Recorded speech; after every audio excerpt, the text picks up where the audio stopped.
First this morning, our main story. New powers to crack down on knife crime, such as increased stop and search, are in danger of causing more antagonism amongst youths. That's according to the Children's Commissioner for England. Sir Al Ainsley-Green has told BBC Breakfast that more research is needed into the effects of increased police powers. Now, he says young people need to be seen as part of the solution, not just the problem.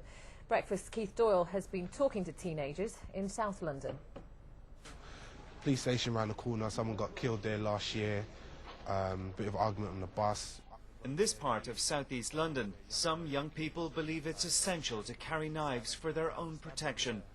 Nathan John's day job is a city worker, but in his role as a youth worker, he comes to these streets in the evenings to talk to young people. They're not going to come down unprotected. Most are just trying to stay out of trouble, but some believe they can only keep themselves safe by carrying a weapon.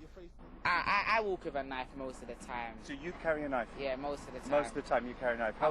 I'm never naked. I've always got something on me. 14. Why do you carry a knife? Why do you think you need to carry a knife?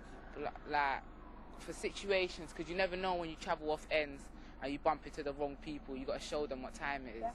So that means when you move out of this area, you might find someone who what would they do to you?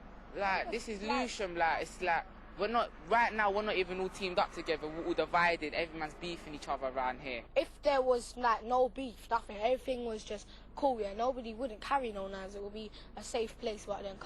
But you say you carry a knife? Yeah, sometimes. But and you're 13? Yeah. Well, why do you carry a knife? Because loads of people want to kill me these days. If they don't carry a knife, they've got other people that are carrying a knife. And that's what it is. No one just carries a knife because they feel, okay, I need to carry this knife, I want to have a knife.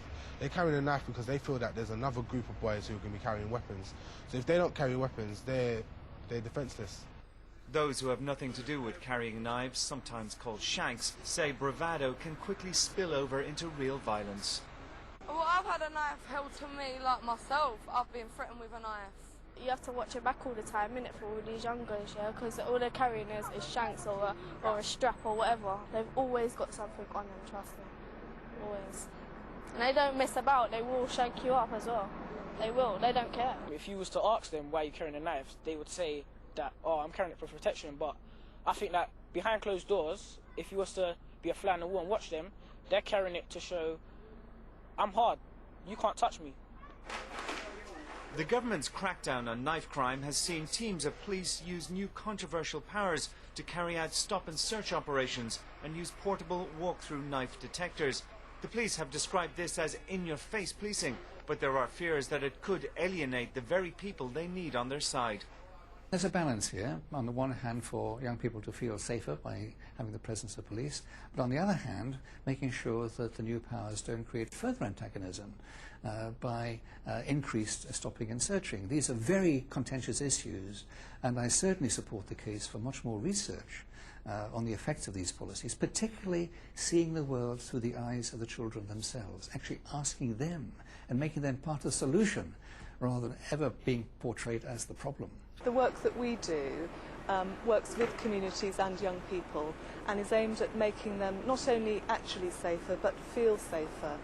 The work we're doing in London in particular is working alongside communities to do robust stop and search operations, to use knife arches and search wands in places where intelligence tells us that there is most likelihood that people are carrying knives and weapons. That's not aimed at victimising young people, it's aimed at keeping them safe. The police say they're using the new powers every day to tackle knife crime.